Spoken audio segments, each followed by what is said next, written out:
Pyramids. People used to go nuts over these. Ever since man discovered they could build shit, they started building all sorts of things. McDonald's, Shiny Bean, Big Jesus, Big Burger, Albert. What these bad boys have in common is that they're large. Which since before Jesus era, building large things is a popular pastime. But pyramids aren't like your usual large buildings or structures. Much like the Peachoid, pyramids are a place of worship or have some religious value. If you love your god, you build a big ass triangle for them. This began in Mesopotamia, where these massive tall structures were built to honor their god. Now instead of having a pointy tip, there's a flat top. They were known as ziggurats, and were made to be as tall as possible to be close to their god.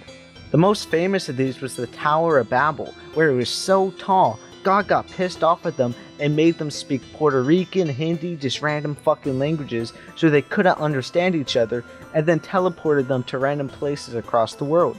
Pyramids were built like that because 1, it looked cool, and 2, having the heaviest part closest to the ground made it very stable. If they were built like Jenga structures, they would collapse instantly because a tiny change in the temperature makes a Jenga stack fucking explode and makes you the loser of the party. But the most well-known pyramids are the ones in Egypt, where instead of having a flat top, it was pointy. These guys were made of Berry royalty, who had massive egos and said that they were chosen by the gods despite being weird incest babies. Because everyone didn't want to get murdered by the pharaoh, they made sure that they would be dripped out in death, because the more drip they had, the more comfortable they would be in the afterlife. But then Europeans came and robbed the pyramids and the graves, which was a pretty lame move on their part. But to honor the Pyramid of Giza, you can find the traditional Egyptian restaurant Pizza Hut nearby. Building pyramids are an instinct when it comes to humanity. If you gave me the ability to make my own pyramid, it'd be the greatest pyramid of all time, dedicated to the baby. Though currently, my favorite pyramid,